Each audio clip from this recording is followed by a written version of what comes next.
네, 계속해서 프란시스코 교황 선종과 관련해 한홍순 전 주교황청 한국대사와 함께 자세한 이야기 나눠보도록 하겠습니다. 안녕하세요. 네, 안녕하십니까. 예, 저희가 앞서 리포트와 영상으로 함께 살펴봤지만 이 프란시스코 교황이 최근 폐렴으로 입원을 했다가 다시 활동을 재개를 해서 건강이 일정 부분 회복이 된 것으로 좀 생각이 됐었는데 갑작스런 비보가 전해졌습니다. 이 교황청에서는 직접적인 사인을 뇌졸중에 의한 사인이라고 밝혔어요.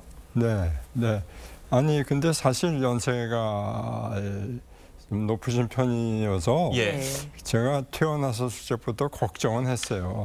어떻게 참 오래 좀 더 계속 저와 함께 계셨으면 좋겠다 하면서도 이거 뭐 하느님께서 불러가시면 어쩔 수 없는 거 아니에요. 어제 그 소식 듣고 그냥 제가 한순간 멍해가지고 말을 할 수가 없었습니다. 네, 대사님도 그래도 어쨌든 놀라셨을 것 같은데 이틀 전이었죠. 부활절 이제 미사에 참석을 해서 어쨌든 평화를 위한 메시지를 내셨거든요. 근데 그게 어느 누구도 마지막 행보가 되실 거라는 거는 상상을 못했는데 그 평화의 메시지 들으시면서 어떤 생각하셨나요? 아, 역시 우리 교황님은 평화를 위한 이 세상의 평화를 위해서 예수님께서도 평화를 주러 왔다 이제 그러시지 않았어요? 그러니까 그런 진정한 평화를 위해서 온 몸을 바쳐 투신하신 분이구나. 정말 얼마나 이 지금 현재 세상에 돌아가는 것을 보면서 마음 아프실까 이런 생각을 했었죠. 대사님께서는 교황님을 직접 뵈신 적이 있으시잖아요. 기억하시는 교황님의 모습은 어떤 모습이셨습니까? 어떤 분이셨나요? 소탈한 모습이에요. 제가 사실은 교황님 당선 직후에 베드로 대성당의 그 발코니에 나오셔서 신자들한테 인사하실 적에 제일 앞줄에 있었습니다. 제가 조금 어떻게 보면 좀 특별히 배려받은 셈이었다고 볼 수가 있는데 그때 제가 깜짝 놀란 게요.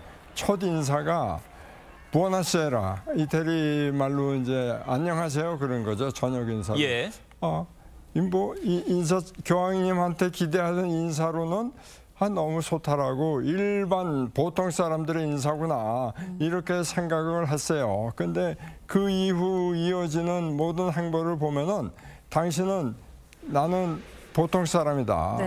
보통 사람 중에 내가 지금 하느님의 그 명에 의해서 교황직을 수행하고 있는 사람일 뿐이다. 이제 이런 그 의식을 투철하게 갖고 활동하신 분이다. 이런 이제 생각을 하실 분이다. 이런 생각을 했었습니다. 네, 첫 취임식 때부터 굉장히 소탈한 메시지를 낸 것도 굉장히 놀라운 일이었는데 프란시스코 교황의 행보를 보면 소탈하고 청빈하고 그래서 또 세계적으로 많은 분들의 사랑을 받고 그다음에 항상 첫 번째 기록을 많이 써 내려가신 그런 행보를 사지 않았나라는 생각이 드는데 그래도 굉장히 기억에 남는 그런 일화들이 있으실 것 같아요. 소탈하고 그런 모습을 보였던 어떤 게 있으실까요? 대사님께서 바꾸셨던 게 있다면. 뭐 몇 가지가 있는데 이제 이 시간을 좀 절약해야 되니까 한두 가지만 말씀드리면요.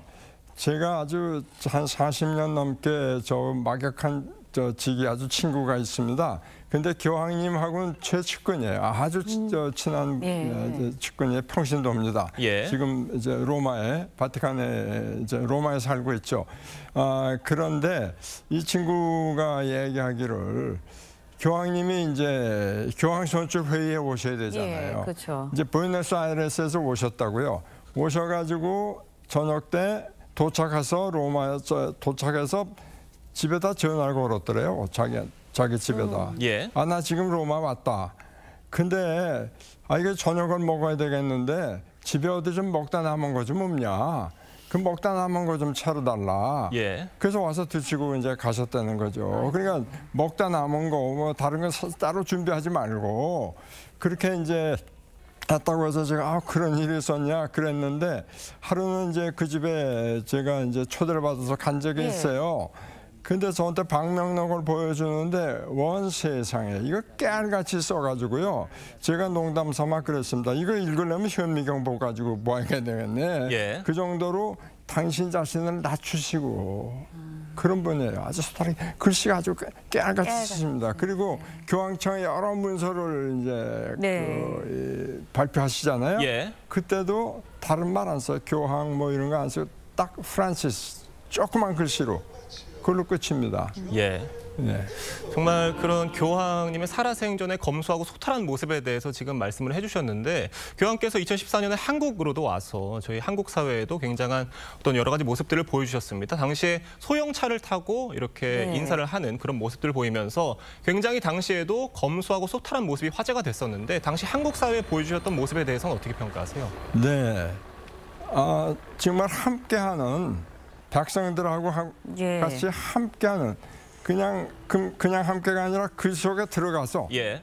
함께하는 사실은 그런 이제 목자의 모습을 보여주셨는데 그게 교황님이 신부 시절부터 사제 시절부터 가지고 있던 꿈이에요. 예. 그래서 우리 그 신부님들한테도 신자들하고 따로 떨어져 살지 말고 신자들 속에 들어가서 그들과 함께 살면서 봉사해라. 예. 네. 그런 이 말씀을 이제 자주 하셨죠. 그래서 제가 그거 상당히 그 뭐 우리 행적을 다 어떤 모습을 네. 보여주셨는지 잘 알고 있는데요. 예. 정말 그 소탈하게 함께하는 그런 모습. 저는 그게 제일 인상에 남는다고 생각합니다. 예.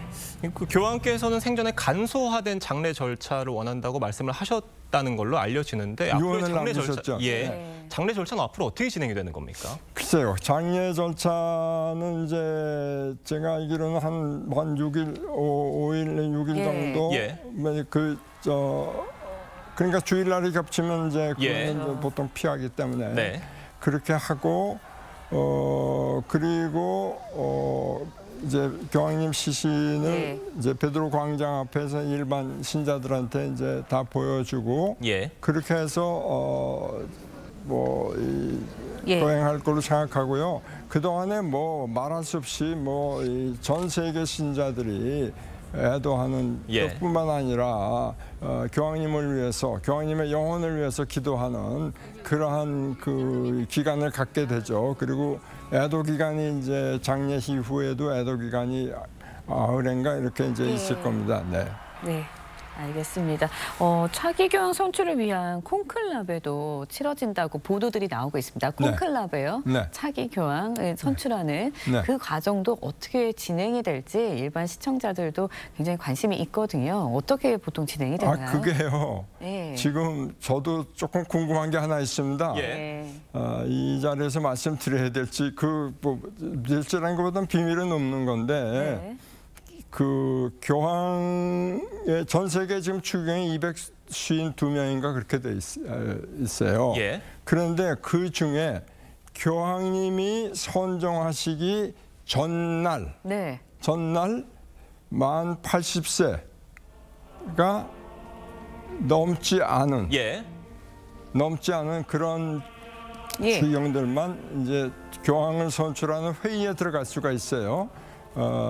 비공개 비밀 회의죠. 예. 그런데 지금 그 숫자가 이 교황청 규정에 의하면 120명으로 정해져 있어요. 예. 예. 그런데 현재 그런 투표권을 가진 전 세계 추경이요. 예. 만 80세 이제 네. 미만 추경이 135명이에요. 그러니까 135명 추경님들의 선출권을 전부 갖게 될지 아니면 그 120명으로 고정할지 규정보다 더 많기 때문에 어떤 예. 투표권이 어느 정도로 주어지게 될지가 의문이다 이런 말씀이시죠? 아니 어떤 예. 연세 어떤 분한테 예. 그거 저는 궁금해요. 예. 근데 그러나 제 추측으로는 아마 135명 다 투표권을 예. 갖지 않을까 이런 생각을 하고 있습니다.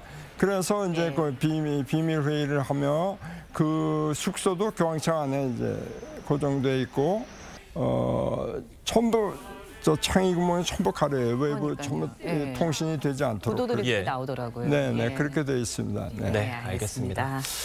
한홍순 전 주교황청 한국대사 말씀 여기까지 들어보도록 하겠습니다. 감사합니다. 고맙습니다. 네, 고맙습니다.